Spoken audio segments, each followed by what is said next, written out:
Welcome back to Les Schwab Tire Center's Outdoor GPS.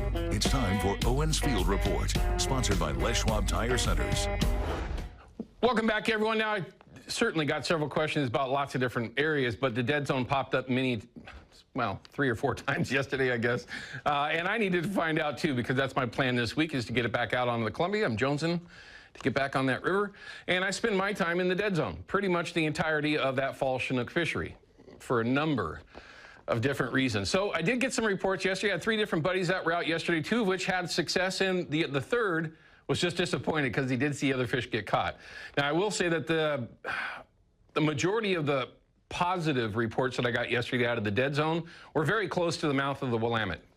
Both of them, if you're not familiar, that there are 2 mouths of the Willamette River. In particular, the upriver one by Kelly Point, folks trolling out in front of that deadline, pretty much taking advantage of that same fishery that everyone's been targeting, well, for the whole month of June and July, it seems like, out down there at the mouth of the Willamette, the deadline there. Fishing on the outside of it, getting bit. Also on the other side, Davis Bar. Did hear of a couple of fish caught out of Chinook Landing yesterday from folks that were on the anchor. So all these things are definitely on the table now, but in that particular, what we call the dead zone, it's known as a dead zone for a reason. This early in the season, not a lot of fish are going to be in that area, although, of course, salmon are distributed throughout the whole river, all the way up to Bonneville right now. Not huge numbers. We'll get to that in a second. Oh, we already got it. 753 went over yesterday. So there's definitely some fish in between, because a lot of these fish aren't necessarily planning on heading over that dam right away. So, I mean, it's certainly an option.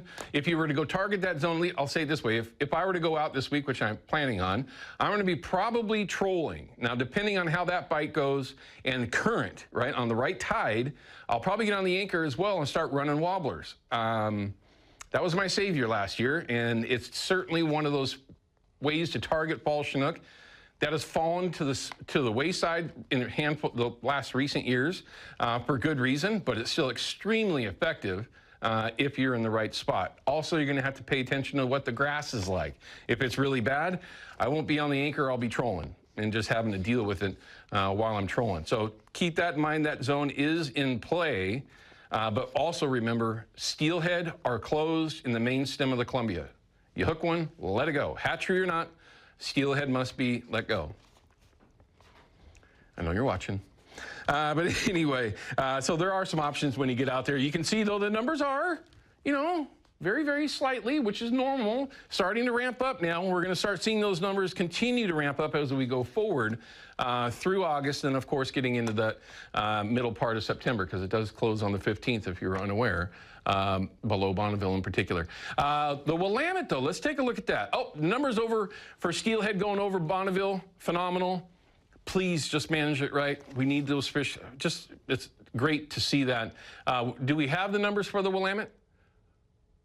We do not. Okay, so the numbers on the Willamette are going up over the falls when you're talking about spring Chinook, quote unquote, going over the falls. It's very interesting how this whole run on the Willamette has materialized this year, well below what the forecast was, and just weird on how these numbers are bouncing now. It's just a very interesting scenario. I wish I could put my finger on it.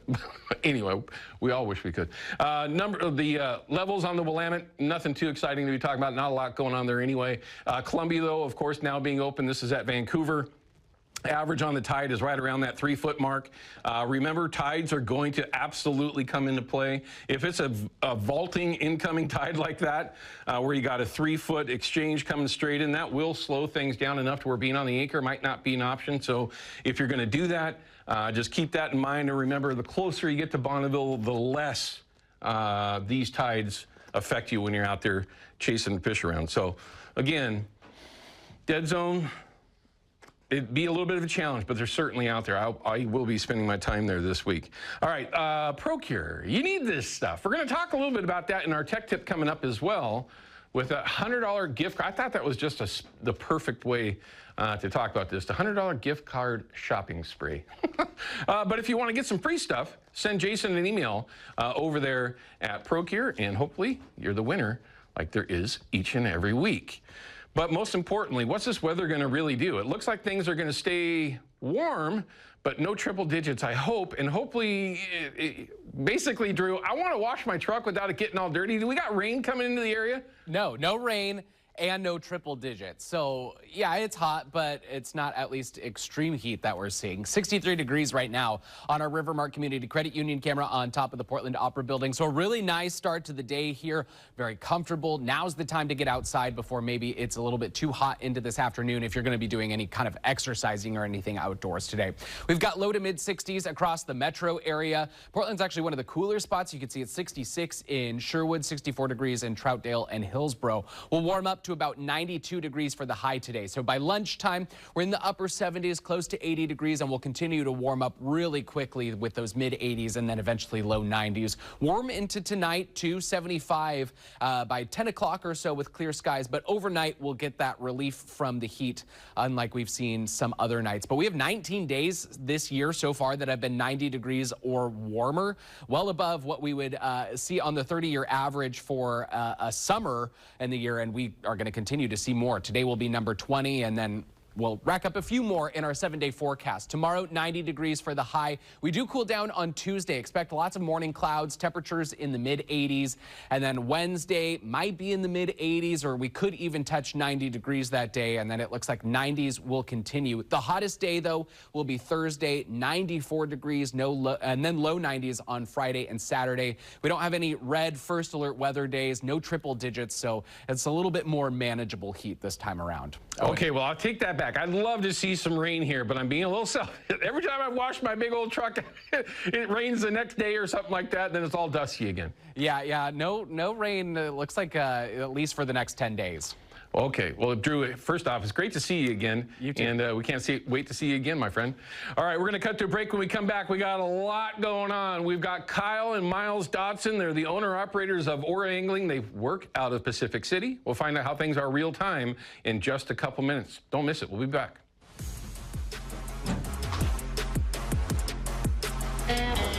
Outdoor GPS is brought to you by P-Line, because we fish, by Hawken Fishing, perfection in fishing gear, and by Haxton's Canvas and Upholstery, the trusted name of the Pacific Northwest.